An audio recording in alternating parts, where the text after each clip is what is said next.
All right, Hoyney, appreciate you coming in early. You've heard our discussion a little bit just on clutch players. I guess in our game, it's a little bit problematic to measure. In basketball, you sort of know there's 5 players on the court. If you're down by 2 and you need a 3-pointer with a second to go where the ball is going, a little bit different for us and a little bit more unpredictable. But do you think there's any way we can measure this?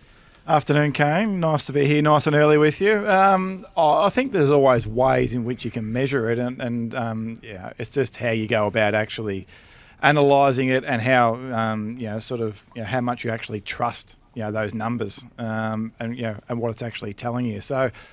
After speaking with you today and just having to listen to some of the some of the talkback callers here, and it's just gone bananas when I've just been sitting here with all the the absolute sort of clutch players that are coming through and some left field ones too, I must add as well. But I've had a look at it for you, and we've just gone a smallish sort of sample size of the last 2 years. And just try to keep it simple, I think. And, it was sort of starting to have this conversation in the office around Zach Butters and his performance on the weekend and sort of what and how we can actually measure the clutch period. And they were, 28 points down at the start of the last quarter. So do you measure the whole quarter? And we decided that we have. And we've just kept it simple to actually have a look at, over the last 2 years, games decided by under 2 goals. And how you've performed in that final quarter. Just to keep it really simple as a starting point. Makes sense. So rather than overcomplicating it, just keeping it really simple. So it's actually thrown up a really good list. I must be honest with that. So number one over the last 2 years, and this is a minimum 5 games that you must have played in games decided by under 2 goals. So Noah Anderson comes out as the number one clutch player in the competition over the last two years in games decided by under 2 goals. Clearly, actually, number one of any player in the competition. So I'm not sure if that surprises you. I saw a couple of eyebrows raised there, but he's so his performance over the last 2 years in those moments, in those quarters, has been superb. So what in particular with his numbers stands out? Because you measure it a lot more than just how many times he touches the footy, but I guess score involvements, his ability to win a contest. What in particular are you looking at, or just his overall rating as rated by champion in the last quarters? Yeah, so spot on. So it's his overall rating, which just takes into account the 3 key aspects of the game: how you've actually won the ball, how you've used it, and where on the ground you've actually sort of impacted the game. And his ability to be able to win consistently, to be able to win clearance and contest in those 5 matches that he's played, in the final quarter, in those tight results, has been superb. And then he's been able to get it on the scoreboard as well. So his score involvements, in those 5 quarters have actually been quite strong, as well. So he actually surprised me. But when you go back and have a look at those 5 quarters, it's like, okay, that's actually probably no real surprise. To be perfectly honest, Libba comes in number 2. So I reckon, Libba. Yeah, I reckon so often, we sort of probably go straight to Bont, and we all love Bont and what he does, but Libba's ability to, to be able to impact the game at clearance, in these tight last quarters and actually get the ball going forward has been superb.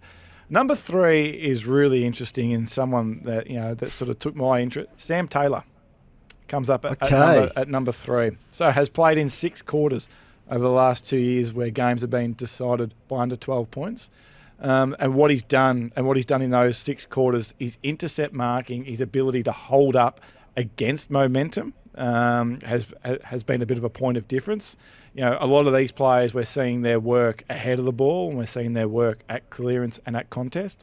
But his ability to be able to hold up behind the footy and be that roadblock where GWS are getting ambushed, because they do concede, or they have conceded a large number of entries. Am I right, the Giants? But they've held up defensively really well, despite the large number coming at them. Yeah, and we've spoken a lot on this show. Your ability to be able to hold up, because the reality is, against good opposition, you're not going to have momentum going with you, for 120 minutes over the course of a game. So to be able to hold up and then trust your back 6 and trust your back 7 to be able to hold up under those moments, there's no better defender in the competition at being able to do that for you. So for Adam Kingsley to be able to know that he can play this game of a high transition and a high inside 54 and a high inside 50 against, because you've got this bloke behind the ball that more often than not is just rock solid and will prevent the opposition from getting scoreboard return. It's just a huge weapon to have.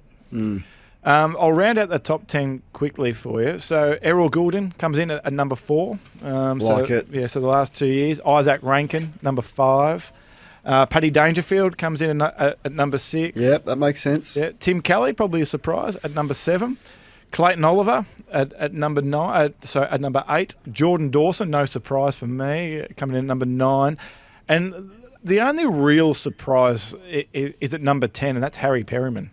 Harry Perryman comes in at number 10, and the impact that he's had in there. He's played in a lot of he's played in 9 quarters over the last couple of years where the game's been decided by under 2 goals, and his performance has been superb. Then you go outside of that, and then there's absolutely no surprises in terms of what you're going to get there. So Sam Taylor, as we talked about, the best key defender in the game in these moments. Harris Andrews comes in as the second best key defender. Then we've got Warner, Sarong, Merritt, Whitfield, LDU, Josh Kelly, and James Sicily to round out, the top 15 to top 16 Nicely done in these clutch moments. Hoyney, I wasn't sure how you would sort of fit that into a category and how you would narrow the focus on that. But we will post those top 15 clutch performers, those that play well when trailing in last quarters, to our social media, and you can have your say on that. Daniel Hoyne is with us from Champion Data. A lot of text coming through just in terms of clutch performers. James Herb was the ultimate clutch player. Jimmy Bartell was the best across all 3 grand finals. Obviously won the norm, but played forward, mid, back, and wherever necessary to get the job done, says Phil. All right, Hoyney, what was your overall observation from the week? Well, I'm going to go a little bit different here and a little bit lateral to a lot of the conversations that have been generated off the back of what Sydney are doing to the competition at the moment. And you're going to zag. Yeah, and sort of, there is the ladder, clearly, but the main ladder that I go to is the points from turnover ladder. And we've spoken about this on the show for 18 months. 17 of the last 18 premiers have been top 3 in this area. So Sydney right now are plus 240 points on the opposition from turnover. The next best team is plus 114. The gap of 126 points to the next best is the second biggest we've seen at this stage of the year in 20 years. So what they are doing at the moment is unbelievable. They've got the number 1 turnover game. They've got the number 1 clearance game. They're able to score all over the ground. They're able to defend it all over the ground. And then as a result, they've got a percentage of 150 plus on the competition. They've got 5 of the top 50 rated players in the game. Hoyney number 1, Blakey, Warner, Florent, Goulden to round it out. To have 5 in the top 50. No one's got 5 in the top 50. So you sit back, you look at it, and probably like everyone else, I'm not sure what you think, Kane, at the moment, it is as close to perfection as we can get at the moment. How they lost to Richmond in Easter time is just unbelievable. But it is as close to perfection as you can get. I can sense a but coming. But there is a but. You know you know me too well. We have seen this movie 8 times before over the last 14 years. It's like Shawshank Redemption, is it? So percentage is the best guide in terms of overall performance. Sometimes the wins and the losses can get masked a little bit along the way, but percentage never lies. So the last 14 years, you go back all the way to 2009, 8 times have we seen a team with a percentage 15% or more better than the next best team at round 10. Once in 8 times have we seen that team win the flag. Who was it? Once in 8. Hawthorn in 2013. So these are the teams who we've seen this movie, as I said, 8 times. We saw it from St Kilda in 2009, fell short. Cats in 2010, prelim. Collingwood in 2011, fell short. Hawthorn won it in 2013. Geelong 2019, prelim. Port 2020, prelim. Dogs 2021, prelim. D's 2022, straight sets. The reason why I want to have this conversation with you is, like, to me right now they are, as I said, close to perfect. But are they a sitting duck for the rest of the competition with 4 months to go. Peak too early. Well, if you're the other 11 or 10 teams that are vying for finals, the rest of the competition is ridiculously tight. But if you're the other 10 or 11 teams, you're sitting back in May going, we have to beat Sydney to win the flag. So we got to unpack this. We got to unpack how we're going to stop Warner. How do we stop how do we stop Hoyney? This short kicking, this change of angle marking game. This how do we do it? How do we slowly unpack it? We've got 4 months to work it out. So often you see teams get on a run towards the end of the year, and it's hard to unpack it with only 4 or 5 weeks to go. So you're big on that. You're the premiership runway. Is that what you call it? Yeah, the premiership. The last sort of 4 to 6 weeks. Yeah, and people will come back to me and they go, yeah, but Collingwood were 9-1 last year. Collingwood, we said on this show round 10 last year, Collingwood, the gap between Collingwood to the next best wasn't as big as the ladder reflected. And they go on, they win the flag, hats off to them, but they win the flag by a total of 12 points in a final series. Right now, what the Swans are doing is miles ahead of what Collingwood were doing at the same stage last year. As I said, I'm big on history, and you just sit back, you unpack this for 4 months. If this profile was in place at round 18 or round 19, I'd be sitting here going, I'm almost putting my house on it that they're going to win the flag. But it's not. Does that make sense, what I'm saying? Yeah, no, 100%. And I think the more mature teams do think about that, and they plan towards that. The problem is you've got to qualify top 4 to do that. So I don't think it'll be of concern to Sydney. They'll just think, if we finish top 2, good luck trying to beat us twice in Sydney, and then we'll see you at the MCG. That's what they'll be thinking, but absolutely it makes sense. Blues fans, look away now because you've been absolutely smashed by injury, and I shouldn't chuckle because it's no laughing matter. There's another one. Now, this one I don't think is going to hurt you as much, but Mark Pittonet is out of the Gold Coast game this week after hurting his finger. Hoyney, you may say that's not a bad thing structurally for the Blues. Yeah, I'm interested to see what happens now in terms of how they play with their ball movement game. We talked on this show probably 4 or 5 weeks ago.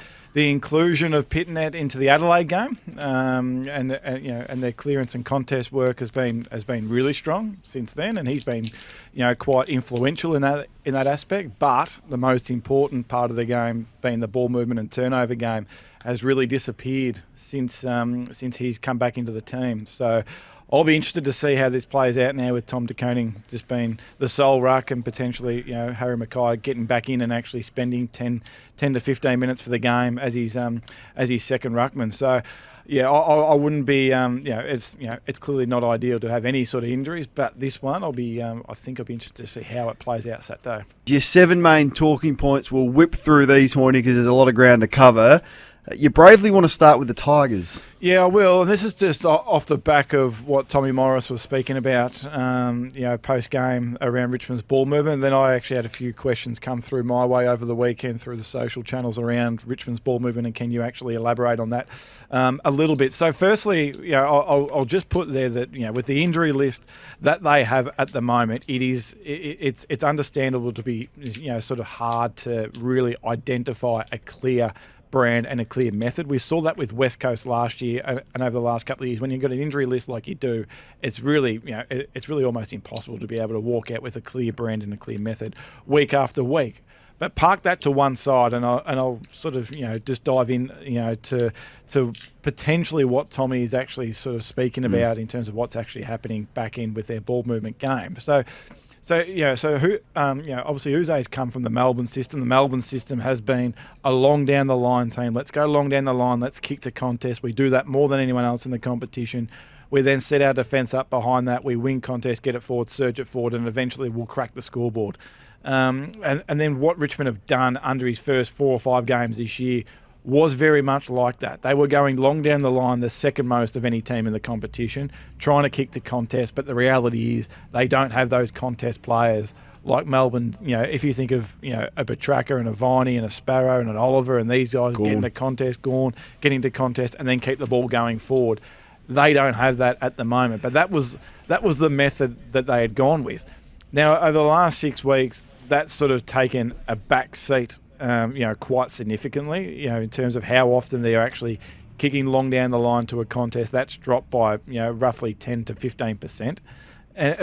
But their method their method has changed, has chopped and changed already 3 times this year, and we've only played 10 games. So the first couple of games this year, they were a boundary team, they were a kick forward team, kick long team, like we just said. Then the next 4 or 5 weeks, they become more of a wing team, more of a short kicking, a little bit of lateral sort of ball movement, which is what they did against Sydney, and they did that quite well. And then the last 3 weeks, they've now reverted back to being a boundary team. They're going shorter. They're going a little bit more lateral, even more so than what they were over the previous couple of weeks. So then we've seen, what they did against Sydney 5 or 6 weeks ago. They take 110 marks for the day.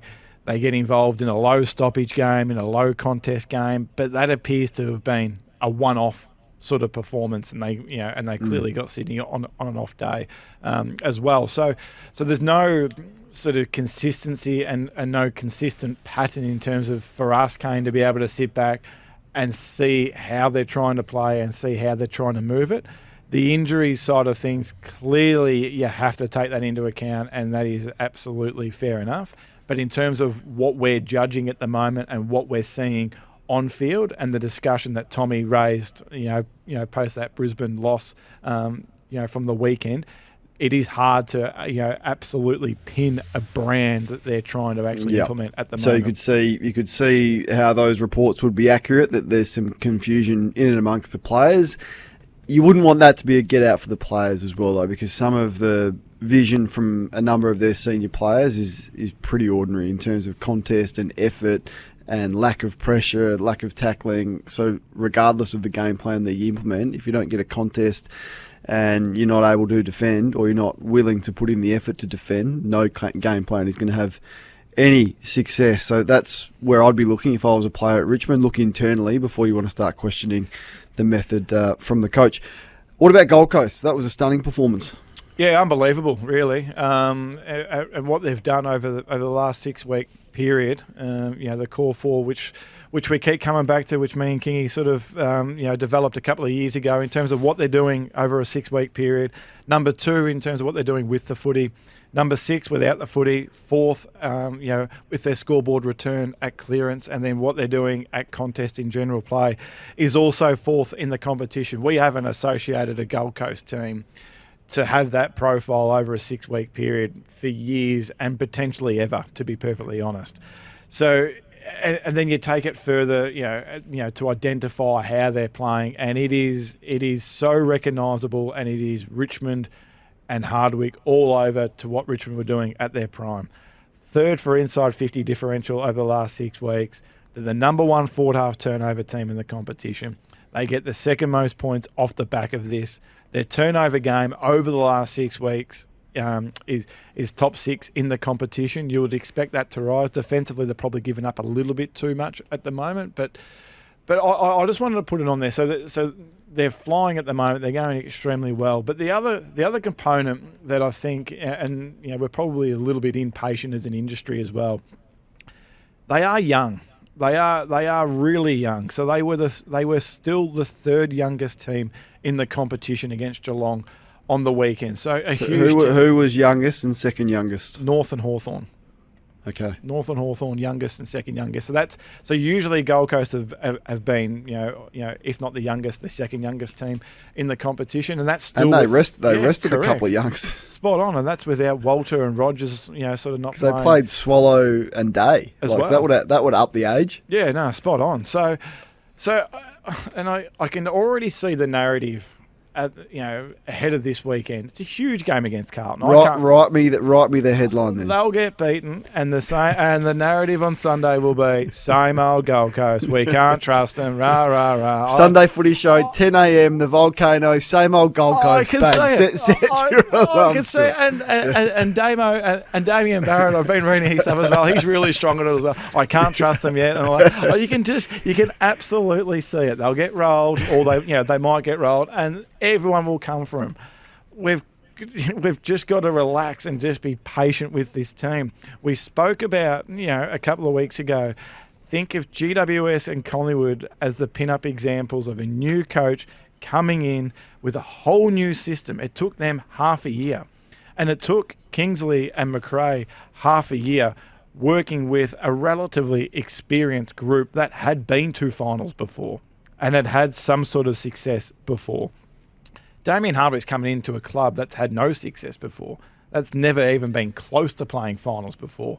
So there are still going to be some bumps along the way, and off the bat, and everyone's rightly so, and I'm getting excited as well with how they're playing. But I'm not looking at it going, it's a 2024 thing. This is a 2025, 2026 campaign. They're every chance to make finals, and I know that you're big on their soft draw, and that might happen.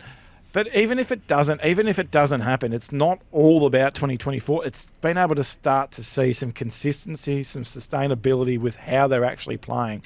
And very much like GWS, we hadn't seen GWS develop a transition and a turnover game for years under the previous system, despite it getting to a grand final and a finals campaign. We've never associated Gold Coast with the profile that we've just put up, a couple of minutes ago. So I don't know, is that fair, or am I giving them too much of an out if they do have a bad one? No, it depends what sort of bad one. It doesn't. Well, we've seen a number of teams have bad ones. I needed to see that against Geelong, because if you looked at who they had beaten, and yep, their last month has been good, but when you look at it of who they had beaten, it was West Coast, lost to Brisbane, beat North. They beat Hawthorn as well. So the quality of teams that they beat in that month hasn't been at the top end. So I wanted to see that against a good side. And they made an absolute mess of Geelong to the likes that I haven't seen. I thought the game plan was brave. I thought the number of uncontested marks in those conditions early to pick Geelong apart. I thought they were launching from really dangerous positions on the ground and getting the ball into really dangerous spots. I thought the forward handball, the handball chains and their stoppage work was just elite. So, I mean, that was a statement performance, I thought, but it was a performance that I needed. And then you look to the next 3 weeks and there's some opportunities there. Like Carlton aren't going great, smacked with injury. Then it's Essendon, which you would think 50-50 game, you would think. Where's that? Is that up there? That's in Gold Coast. Oh, great game. And then the Saints, so before the bye, and then it's Fremantle after that. So you're going, okay, there's some real opportunities to almost cement yourself in the top 8 by the bye. But we'll see. They're in a really good position, probably the best position they've been in their short existence. And the flow on to that is the core group of senior players have now been there for 5-6 years and are playing unbelievable football, and they're well led now as well. And then you've got the young ones coming along with them. Their opposition was Geelong. What are we thinking of Geelong's recent form, Hoyney? I hate doing this, Kane, but I'm gonna do it in this example. You're writing them off? No, absolutely not. I don't know how poor it is at the moment. I don't think we'll be able to judge it until 7:15. Too hard to judge until 7:15 on Saturday.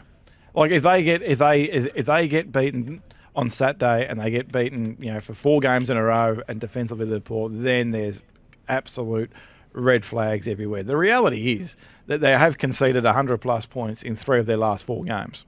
So that's and their last and 6 of their last 8 quarters have been horrific. Really, I mean, the first 2 quarters against Port Adelaide, and then what they dished up against Gold Coast was horrible as well. I just want to put something really simple on the table and something that I think we can easily sort of assess and analyse and watch on Saturday at 4:30 against GWS, which is going to be a massive game.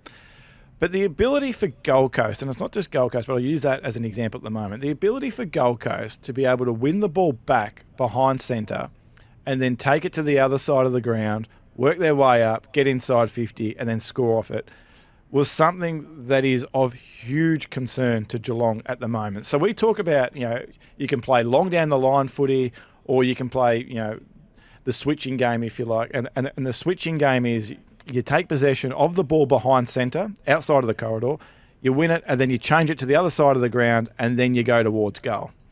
So right now, over the last 4 weeks, there is no easier team in the competition to move the ball against when you do that. When you win the ball back off Geelong, change direction, go the other side of the ground, and then attack, there is no easier team in the competition. So Gold Coast, put this into context, Gold Coast had 8 switches on the weekend where they actually won the ball back against Geelong and then changed it to the other side of the ground. 8 times they had that, 7 times they went inside 50. AFL average is about 1 in 3, 1 in 2 that you would do that. 7 out of 8 times they won it back, changed it the other side of the ground, then go inside 50. So Geelong's defence at the moment is a bit all over the shop, and something that we just absolutely did not see in the first 6 weeks of the season. In terms of what they were doing without the footy in the first 6 weeks of the year, there was no harder team to play against. They were defending this aspect of the game so much better. So they were then forcing you to go straight line footy, and that's what Geelong do. The intercept markers come into play, and then they become so hard to play against. Teams aren't doing that now. Teams are trying to change angles, get the other side of the ground. Was that the issue for them last year as well?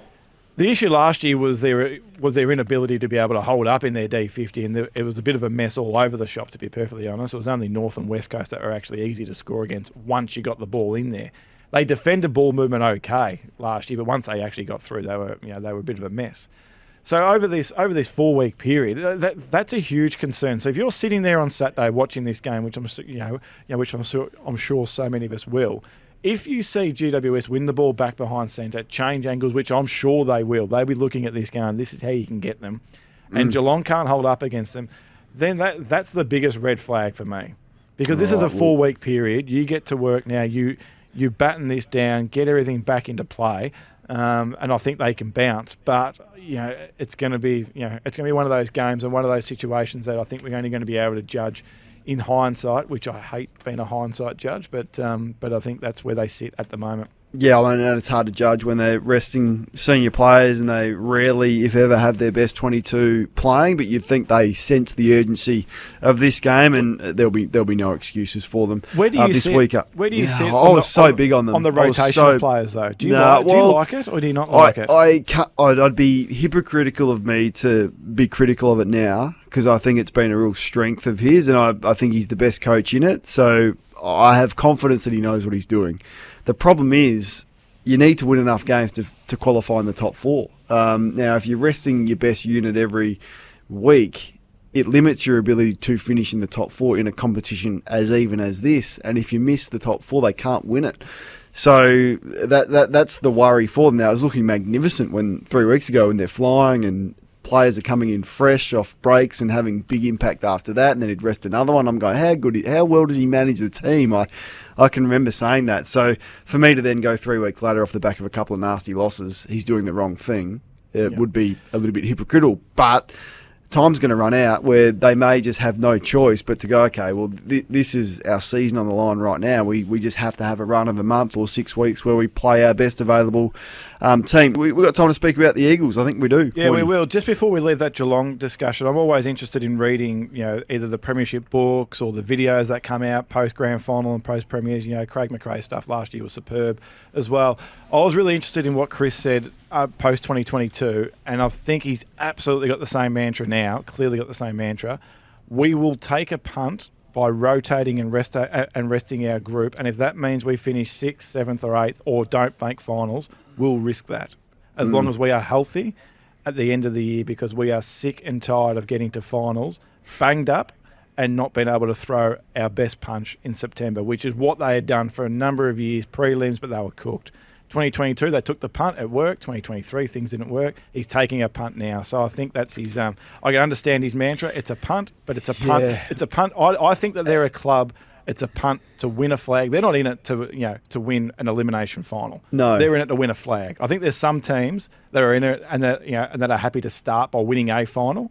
They're not in that position. They're there to have their best crack to win a flag, not to win an elimination if you're the Bombers, you're going, what's a successful year look like? Well, if we win a final, we'll take that. Whereas if you're Geelong or even if you Port Adelaide win a final, a big deal. Port Adelaide was smashed when they got to finals last year because of that exact reason. Their group was banged up, injured, and they had a number of players sticky taped together, and they didn't manage the squad well enough to peak at the right time. We'll find out. They've already rested Dixon once this year. We'll find out whether they've learnt some lessons from Geelong. We spoke to Chris Fagan yesterday on SEN Breakfast. Yeah, he's got the other approach. He said, I just believe it that I just want to win every game. And Sydney are probably doing the same at the moment. Melbourne haven't even rested Gawn yet this year, and you think disaster if anything happens to Max Gawn. So different coaches, different approaches. Geelong fans, what do you reckon? Do you have full faith in this method? 0433 98 11 16.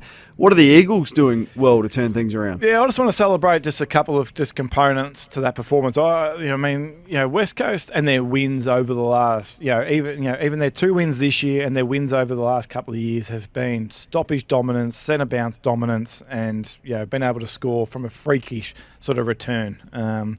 What they did on the weekend is a profile that we haven't really associated with any West Coast game over the last 60 to 70 games that they actually played. So to be able to outscore to be able to score Melbourne 70 to 14 from turnover is something that is just is new. As I said, we just haven't seen from West Coast. I couldn't believe what I was actually watching. It was so enjoyable to watch. To actually it was a good game. To actually just shut Melbourne down outside of stoppage, to shut down their ball movement, keep the ball locked in their forward half, to actually win the ball back 29 times in their forward half, again, is something that we haven't seen for 4 years. It was close to as perfect as they could play, I think, at any game this year. And if that gets any better, well, West Coast supporters, you're in for an absolute ride this year. I just want to celebrate Jeremy McGovern, if I can. So, he's been injured over the last couple of years. We haven't sort of clearly seen the best of him over the last 3 or 4 years. But I think it's a friendly reminder to everyone in the industry and across the competition just how good a player this guy has been for the best part of a decade. So he's now the number 1 rated key defender again this year. He sits inside our top 20 players across the entire competition. And I look at what he's done. I look at what Barras has done, who missed a large chunk of the back end last year, and then clearly Elliot Yeo has missed a large amount of footy over the last couple of years. And then it just gets me thinking, what these guys have done, to be able to help Harley Reid and to be able to help, Ginby in the middle, and then be able to get the ball forward, and then get really good looks for for someone like a Jake Waterman.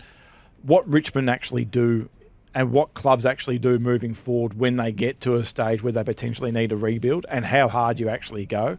So I'm interested to see how much Richmond actually take off the back of what West Coast have done this year. West Coast are far from out of the woods. I think right now, I think that what they're doing is exceptional, but I wouldn't be getting carried away that things are going to turn in 2025 and 2026, that, you're going to be close to playing finals. I think they've still got a fair way to go. Yeah, no doubt. But what Richmond actually do and what other teams actually do from this, like how hard you actually cut, does that make sense? I'm not sure. So what do they do with Daniel Rioli? Do they just give him up and give him to Gold Coast because they want to get 2 top 10 picks? What do you do with Liam Baker? Do you just give him up and give him to West Coast because you're going to get a pick 7 and a pick 8?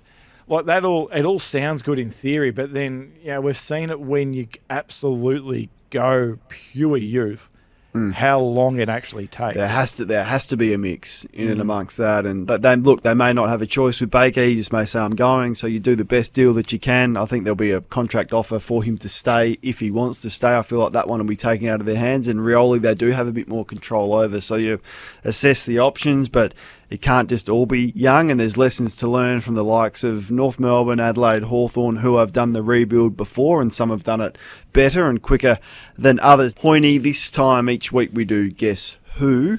What's the clue today? This is a team Guess Who. So the last 6 weeks, we always refer to the last 6 weeks period on this show. Who is the number 1 ball movement team in the competition? Number 1 team for taking it from D50 to inside 50. And there's a lot of guesses coming through. So Hawks, Blues, Brisbane, the Suns, Collingwood. It's got to be the Bombers. They're on top of the 6-week form ladder, so maybe them. Also, the only undefeated side of the last 6 weeks is Ben in Adelaide.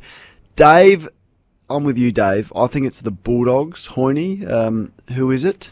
Bulldogs across the season are number 1, so not a bad guess by you, Kane, not a bad guess by Dave. But over the last 6 weeks, the number 1 ball movement team in the competition is Fremantle. Freo. So the reason why I wanted That's a turn up. Yeah, so that's the reason why I just wanted to put this on the agenda. So I think, for the last couple of years, and probably rightly so as well, their inability to be able to move the ball and their inability to be aggressive with their ball movement has been, a large discussion, and potentially a bit of a frustration of many, and and as I said, rightly so. There's sort of it has been hard to watch at times for a large period. But over the last 6 weeks, as I said, number one ball movement team in the competition. They handball more than anyone else in the competition. They use the corridor the second most of any other team in the competition, and they're able to gain meterage by hands more than most in the competition. So I think the discussion around them shouldn't be around this stodginess and their inability and their desire not to actually be an aggressive ball movement team. That is what we're seeing at the moment, and I'm not sure what you thought when watching that St Kilda game, but so often it just came to mind. You're just seeing a lot of this corridor run just coming through from Clark and from Ash and from Ash and from Brandon Walker behind the centre, and their aggressiveness to actually charge through corridor to actually get them good looks. In terms of how their profile is, overall from a 6-week period, that is their point of difference. They do have other areas for improvement.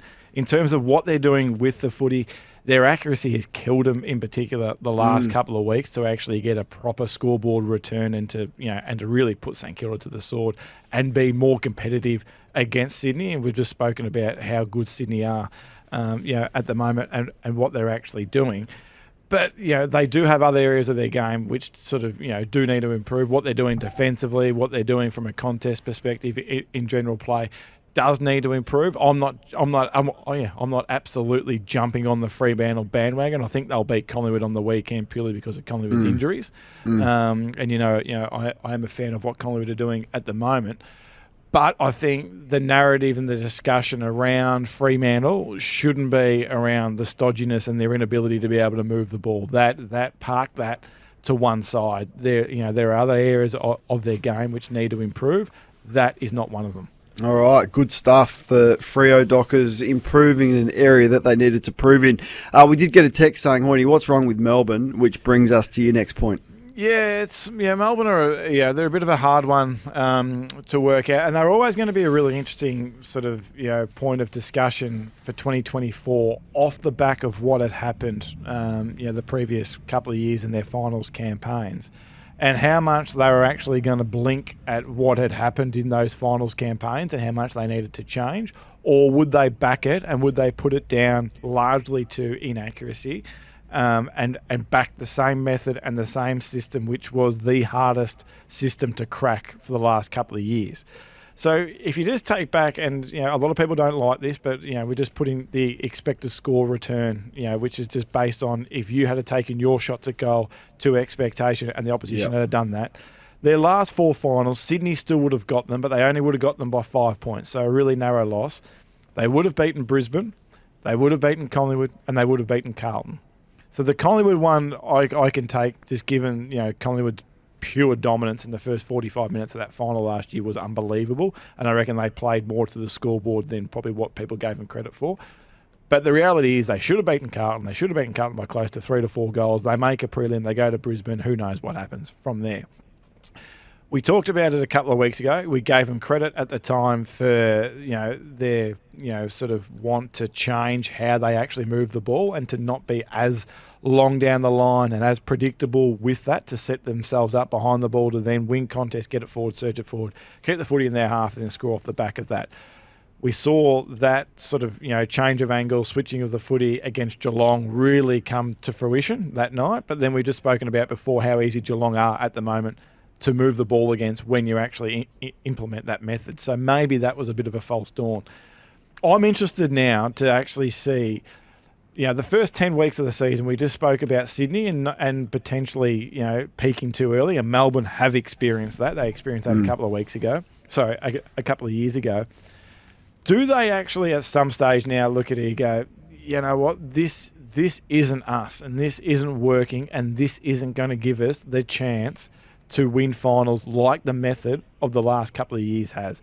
It's fine. It's round 10, first 10 weeks. We're 6-4, percentage is okay. We're thereabouts. We're a game off second or third, wherever they are at the moment. The win-loss component is fine, but now it's more how we're playing, not the win-loss component, because we've spoken about that a bit. In terms of what they're doing, scoreboard return, over the last couple of years, so they've now lost their identity defensively. So if teams had a kick to expectation against them this year, defensively, they're a mid-table profile. They've been second and first over the last couple of years in terms of what they should have been able to do defensively. Because they're not going long down the line as much as what we've seen over the last couple of years, they've gone from being the second best contested possession team in general play to number 1 to number 2 to this year they're 12th. They're playing more of an uncontested marking game, whereas the previous 3 years, that wasn't them. That wasn't them. Their ability to be able to go long down the line, win contests, it was predictable. Numbers would turn up, they would win that contest and then keep it going forward. I just wonder whether or not we're going to see a different Melbourne now towards the back end of this year. Full credit to them for trying something different, to explore it and not put your head in the sand totally.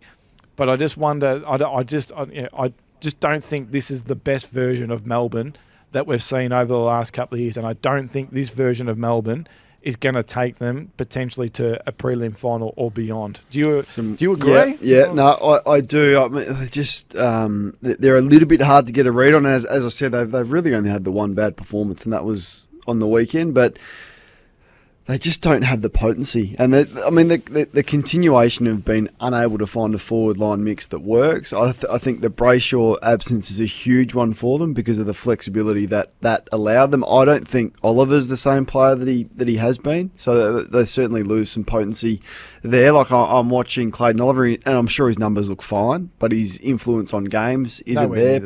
Petrarca's everywhere, and I feel sorry for that guy because it's always like last roll of the dice. Okay, Christian will save us, but at some point he can only do so much. And then now Lever's out for a month, so the problems that creates, and they're so reliant on Gawn, and now teams know that Gawn's got a target on his back, and if you're really physical against him, it limits his influence. So there is now a bit of a blueprint to beating Melbourne, and they've got a few issues all over the park, really. So let's see if they can maintain touch with the top 4 in the next month or so, and then launch, as you're saying, and you'll keep a close eye on any changes they make with their game plan. What about the Dogs? Once again, they're another difficult team to get a read on, but you've got to give them the credit for what they did against a good side in tough conditions on Saturday. Yeah, I reckon if there's one team that sums up the challenge that we've got in the industry to actually sum up where everyone sits, it's the Dogs. And again, I think this is going to be a team like Geelong at the moment that we're going to judge in hindsight and sort of be able to assess properly in hindsight. And again, I hate doing that. But when you look at holistically the 2024 season, not just last week against GWS, but just the absolute 10 games that they've put together at the moment. They're third with the footy, they're fifth without the footy, their clearance work is second, and their post-clearance work is mid-table. So that's a profile that's going to allow you to contend for a top 6 to top 4 position come the end of the season. But they're 11th. But trying to work out what's real and what's not real with them. They're absolutely doing my head in at the moment because. And probably wrongly on my end, I haven't got that trust in them at the moment to look at that profile and go, that's bankable because 8 to 9 times out of 10 you're going to get that, and they're going to show up and they're going to dish that, and they might have a bad one every now and then, but I just haven't got that at the moment. I'm not sure whether or not that's right or wrong, and again, we're probably not going to really be able to assess it, until post game Thursday and then a few weeks down the track. But you got to give him a little bit of credit. I put on this, I put it on the agenda a couple of weeks ago. I wasn't a massive fan of Ed Richards going into the midfield, just given that he is their number 1 interceptor behind the footy. His performances as a defender far outweigh what he had done previously as a midfielder. Full credit to him over the last couple of weeks.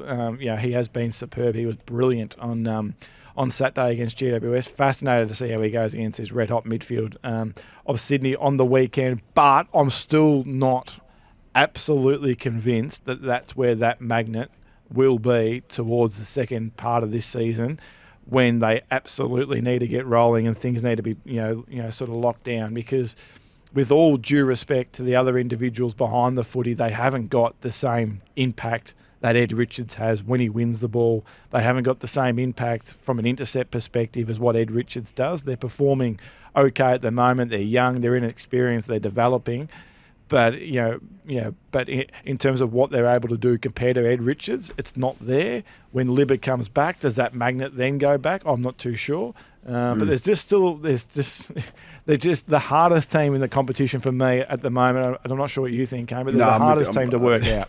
They're a frustration, and if I was a Bulldogs fan, it would somewhat do my head in. But they're in touch. That was a big win that was unexpected, and then it gets a bit more difficult for them in the next 3 weeks. Then after that, so they're going to come up against some good sides. So we'll learn a fair bit about the Dogs and what they're truly made of in time, as you say. But right now, their squad is talented enough to do some amazing things. You just got to question whether they can all get it together from a coaching and a connection point with their players.